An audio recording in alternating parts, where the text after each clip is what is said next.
Hi friends, welcome to the stories part. ఇవాళ మనము సింహం పెంచిన నక్క కథ విందాం. ఒకనాడు ఒక కుమ్మరివాడు తన ఇంటి పెరట్లో పరిగెత్తుతూ పడిపోయేసరికి ఒక కుండ పెంకు వాడి నుదుట్లో దిగబడి గాయమై రక్తం హెచ్చుగా కారింది. దానికి సరి అయిన చికిత్స జరగక చీము పట్టి మానటానికి చాలా కాలం పట్టింది.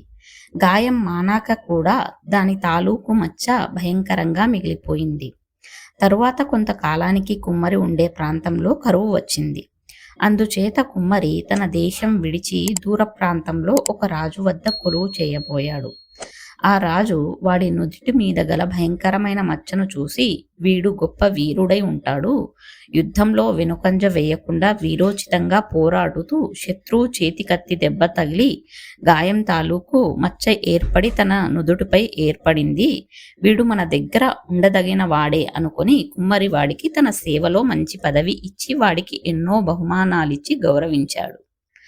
రాజు వాడి పట్ల చూపిన ప్రత్యేక అభిమానం ఇతర రాజపుత్ర యోధులకు నచ్చలేదు.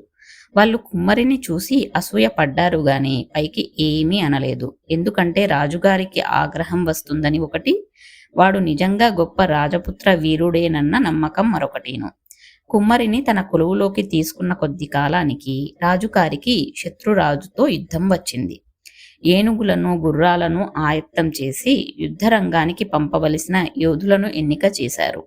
ఈ సందర్భంలో రాజు తన సైనిక వీరులను పర్యవేక్షణ చేస్తూ ఈ కుమ్మరిని చూసి, ఓ యోధుడా, నీ పేరేమిటి, నీ కులం ఏది, నీ ముఖం మీద ఆ భయంకరమైన మచ్చ ఏ యుద్ధంలో తగిలింది అని అడిగాడు. రాజు అడిగిన దానికి కుమ్మరి, మహారాజా, నన్ను యుధిష్ఠిరుడు అంటారు, నేను కుమ్మరి కులానికి చెందినవాణ్ణి. ఈ గాయం కత్తి దెబ్బ వల్ల కలిగినది కాదు. ఒకసారి నేను పదునైన మట్టికుండ పైన పడ్డాను, ఈ మచ్చ ఆ గాయం బాపతే అన్నాడు. అయ్యో, ఎంత అవివేకిని! వీడి యోధుడి వాలకము భయంకరమైన గాయం మచ్చ చూసి మోసపోయాను అనుకుని రాజువాణ్ణి వెళ్ళగొట్టించాడు. అప్పుడు కుమ్మరి, మహారాజా, నన్ను వెళ్ళగొట్టకండి, యుద్ధంలో నా ధైర్యము చాకచక్యము పర్యవేక్షించండి అన్నాడు. నువ్వు ఎంత శక్తిమంతుడు అయినప్పటికీ నిన్ను వెళ్ళగొట్టక తప్పదు.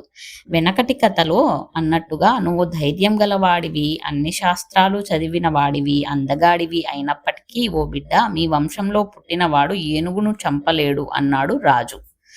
అప్పుడు కుమ్మరి, రాజా, ఆ కథ ఏమిటి అని అడగగా రాజు సింహం పెంచిన నక్క కథ ఇలా చెబుతున్నాడు. ఒక అరణ్యంలో ఆడసింహము మగసింహము ఉండేవి.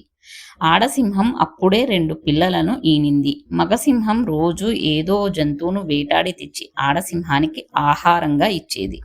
ఒకరోజు మగసింహం చీకటి పడిన దాకా అడవి అంతా తిరిగినప్పటికీ ఒక్క జంతువు కూడా దొరకలేదు. అది తన గుహకు తిరిగి వస్తుండగా దానికి ఒక నక్కపిల్ల దారిలో కనిపించింది. అది కూన కావటం చేత సింహం జాలిపడి దాన్ని చంపక నోట కరుచుకొని పోయి ఆడసింహానికి ఇచ్చింది. నాకు ఆకలిగా ఉంది, తినడానికి ఏమన్నా తెచ్చావా ప్రియా అని ఆడసింహం అడిగింది.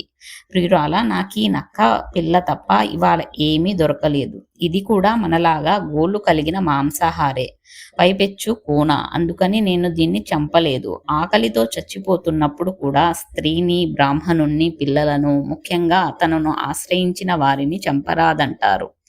అయితే ఇప్పుడు నువ్వు జబ్బు మనిషివి, ఆరోగ్య కారణాల చేత ఆహారం తీసుకోవలసిన దానివి కనుక దీన్ని చంపి తిను, రేపు ఇంతకంటే మంచి జంతువును తెస్తాను అన్నది మగసింహం.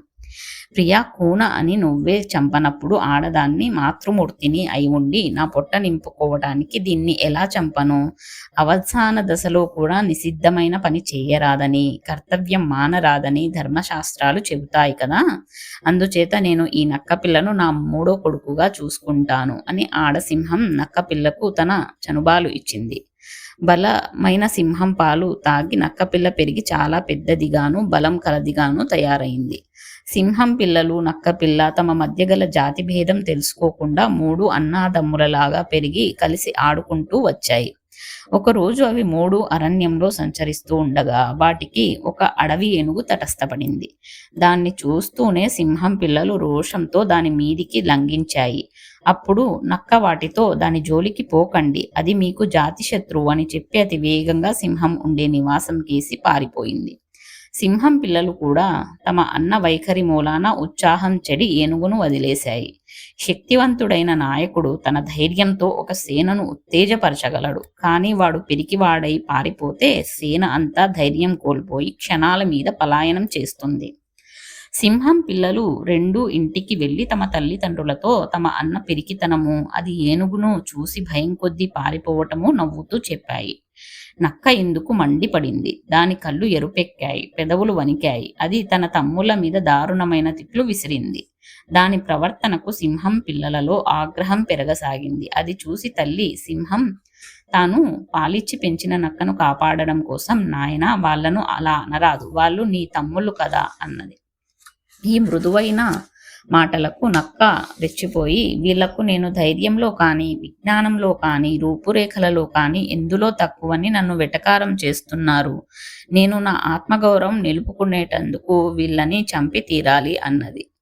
ఆడసింహం నవ్వు ఆపుకుంటూ, నాయనా నువ్వు ధైర్యం గలవాడివి కావచ్చు, చదువుకున్నవాడివి కావచ్చు, అందగాడివి కావచ్చు, కానీ నీ వంశంలో పుట్టిన వారెవరు ఏనుగును చంపలేరు. అందుచేత నా మాట శ్రద్ధగా విను. నువ్వు పుట్టుక చేత నక్కవు.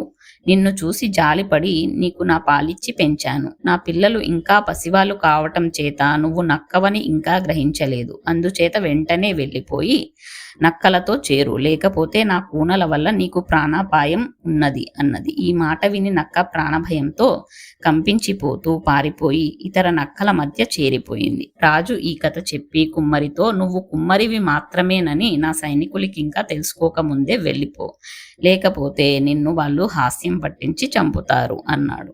ఫ్రెండ్స్, కథ నచ్చిందా? కథ నచ్చితే లైక్ చేసి, షేర్ చేసి, సబ్స్క్రైబ్ చేయండి. ఇంకో మంచి కథతో మళ్ళీ కలుస్తాను. బాయ్.